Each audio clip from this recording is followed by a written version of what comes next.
नमस्कार, स्वागत है आप सबका राजनीति के इस अखाड़े में। मेरा नाम है अजय सेठिया। मित्रों, कांग्रेस के बड़े नेता अजय माकन एक प्रेस कॉन्फ्रेंस करने वाले थे, जिसमें उन्होंने अरविंद केजरीवाल के राष्ट्र विरोधी होने के सबूत देने का वादा किया था। राहुल गांधी ने अजय माकन को वह प्रेस कॉन्फ्रेंस करने से रोक दिया, क्योंकि संजय सिंह और आतिशी मार्लेना ने राहुल गांधी को धमकी दी थी कि अगर अजय माकन को नहीं रोका गया तो इंडिया अलायंस तोड़ दिया जाएगा, जिसके वह तथाकथित नेता हैं। उन्होंने राहुल गांधी को 24 घंटे की मोहलत दी थी कि अजय माकन के खिलाफ कार्रवाई की जाए। हालांकि राहुल गांधी से हरी झंडी मिलने के बाद ही अजय माकन ने प्रेस कॉन्फ्रेंस की थी, जिसमें उन्होंने केजरीवाल को राष्ट्र विरोधी कहा था और यह भी कहा था कि लोकसभा चुनावों में आम आदमी पार्टी से गठबंधन करके कांग्रेस ने गलती की थी।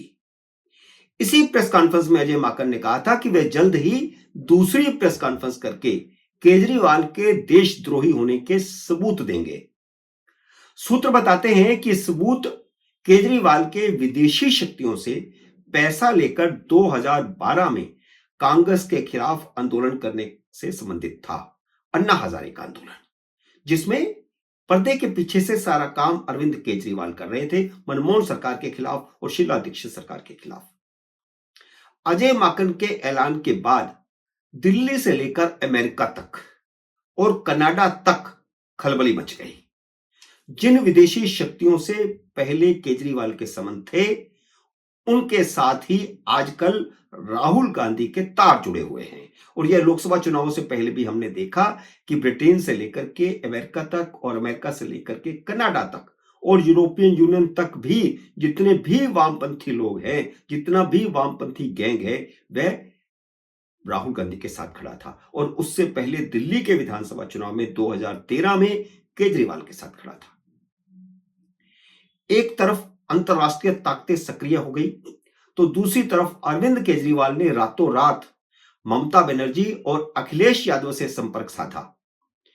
इन दोनों ने ही केजरीवाल के साथ खड़ा रहने का वादा किया।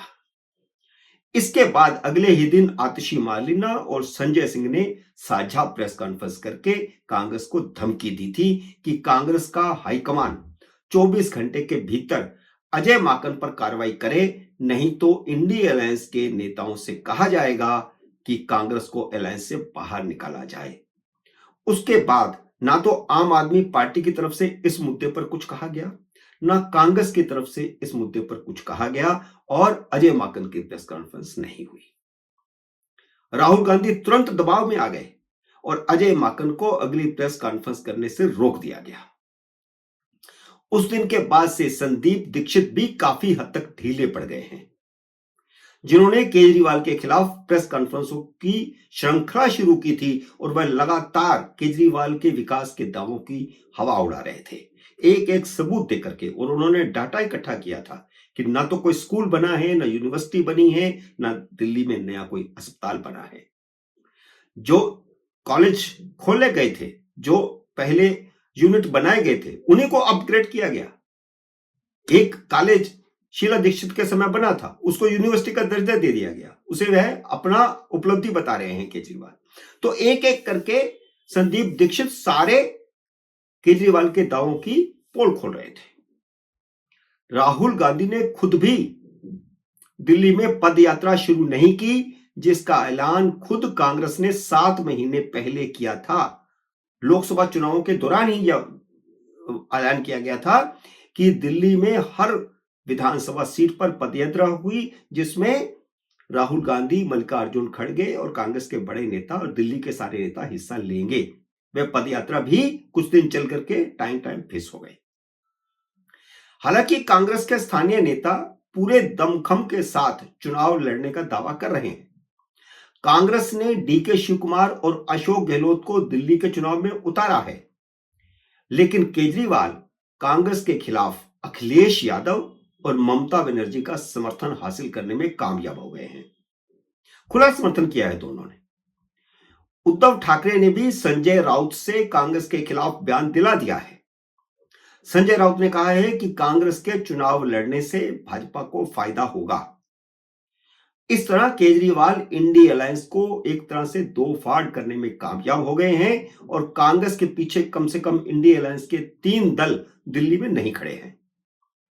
कांग्रेस मुस्लिम वोटों के सहारे दिल्ली में केजरीवाल को हराने के मंसूबे पाल रही थी, लेकिन ममता बनर्जी और अखिलेश यादव दिल्ली के मुसलमानों से अपील करेंगे कि भाजपा को हराने के लिए केजरीवाल को समर्थन दें और वह दिल्ली में आकर के दोनों नेता प्रेस कॉन्फ्रेंस भी करेंगे और केजरीवाल के साथ रैलियां भी करेंगे।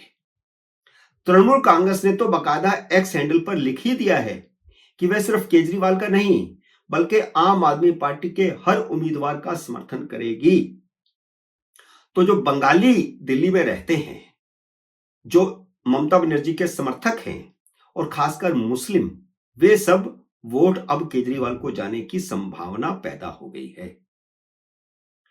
कांग्रेस को मात देने के लिए ममता बनर्जी और अखिलेश यादव केजरीवाल के साथ साझा रैली करेंगे। असल में ममता बनर्जी, अखिलेश यादव और उद्धव ठाकरे को डर है कि त्रिकोणीय मुकाबले में भाजपा की स्थिति मजबूत हो जाएगी। अरविंद केजरीवाल ने इन तीनों दलों को संदेश भेजा है कि कांग्रेस के कारण वे चुनाव हार जाएंगे, जिससे देश भर में नरेंद्र मोदी की स्थिति पहले से भी ज्यादा मजबूत हो जाएगी। ये जो दावा चुनावों के बाद किया जा रहा था कि इंडिया अलायंस बहुत मजबूत हो गया, बहुत मजबूत हो गया, उसके बाद हरियाणा में जो कुछ हुआ, महाराष्ट्र में जो कुछ हुआ और उसके बाद अगर दिल्ली में भी हो गया तो इंडिया अलायंस के मजबूत होने का दावा टाइम टाइम फिक्स हो जाएगा। इसलिए कांग्रेस को दबाव में लाकर चुनाव मैदान से हटाया जाए। हालांकि चुनावों का ऐलान हो चुका है, कांग्रेस ने बहुत सारे उम्मीदवारों का ऐलान भी कर दिया है, लेकिन भीतर ही भीतर यह बात भी चल रही है, यह दबाव भी बनाया जा रहा है। बात तो लालू यादव से भी की गई थी, क्योंकि लालू यादव अगर केजरीवाल का समर्थन कर दें तो आम आदमी पार्टी को पूर्वांचली वोटरों का फायदा हो सकता है, जो इस समय केजरीवाल के लिए बहुत ही महत्वपूर्ण बने हुए हैं, क्योंकि कम से कम 15 सीटों पर पूर्वांचली वोटर जीत हार का फैसला करेंगे।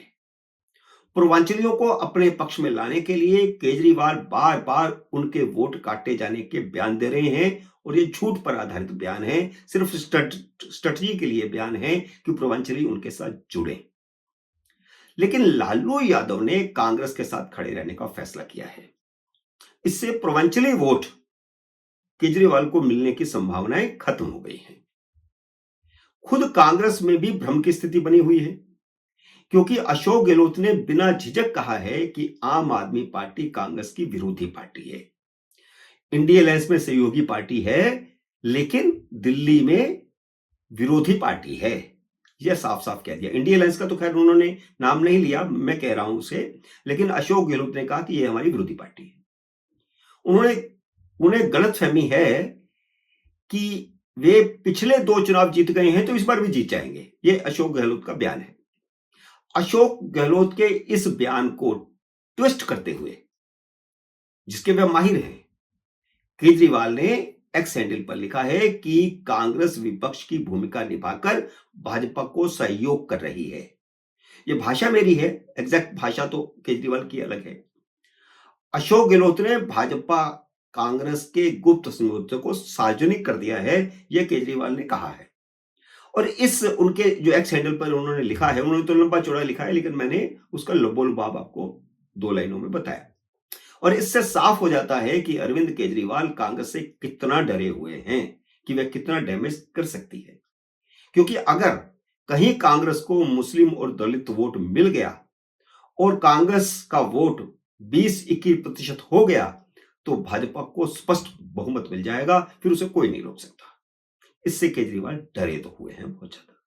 मित्रों, उम्मीद है मेरा ये वीडियो आपको पसंद आया होगा। इसे लाइक और शेयर कीजिए। अगर आपने मेरे YouTube चैनल को अब तक सब्सक्राइब नहीं किया तो कृपया सब्सक्राइब करके अपना आशीर्वाद दीजिए।